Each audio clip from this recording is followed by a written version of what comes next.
So this is session 1 in what I'm calling Being Church in a Pagan Culture. And in this series I'm going to look at some of the churches in Asia Minor that John wrote to in the book of Revelation.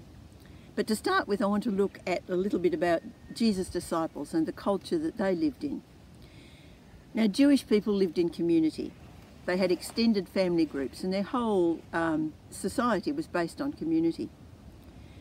When a rabbi taught, he wasn't just teaching knowledge, he was establishing a community of people who would live a particular way and work together. For the Jews, faith wasn't just something you held in your mind.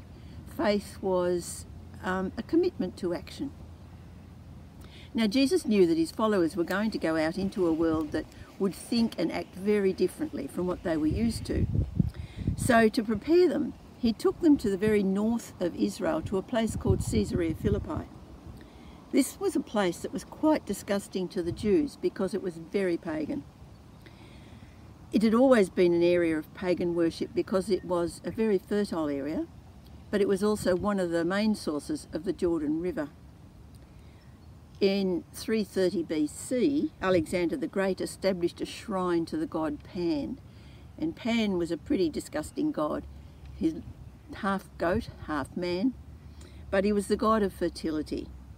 And Pan worship developed in this place, and there would be goat dancers who would very erotic dances, and people were giving their allegiance to Pan, who promised them fertility. So why would Jesus bring his disciples to such a disgusting place? Well, this is his final major teaching with them. After that, he's on his way to Jerusalem and to the cross. And it's here that he says to them, now who am I? Who do you see I am? And Peter answered, you're the Son of the living God. That statement was made against the background of all the worship of false gods that was going on in front of them. So Peter's statement is to say, all this stuff going on is worthless. You are the truth. Now, certainly Peter blew it again fairly quickly, but his response was so good that Jesus said, on this rock, I'll build my church. So they're looking at a cliff face which is devoted to paganism, and Jesus said he would build his church on top of all that. And not even the gates of hell could stand against the church. Now, in Luke's account of this, Jesus said that the followers, and possibly others who were around, if you want to be my follower, you must deny yourself, take up your cross and follow me. Again, spoken against a background of what was going on there. The denial of self is saying, don't be sucked in by all this. Don't go seeking after pleasure and wealth and all the things that they are here trying to achieve. Rather, put that lifestyle aside and follow me and my way of living.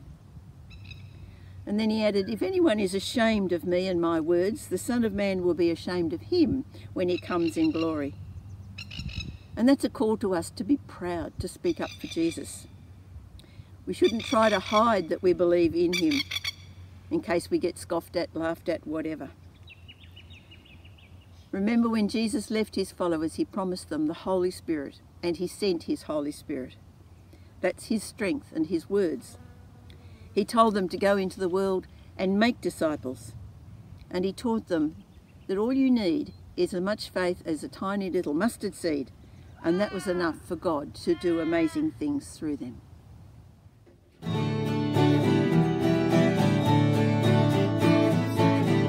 Jesus is Lord, the cry that echoes through creation, resplendent power, eternal word, our Lord, the Son of God, the King whose glory makes the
of all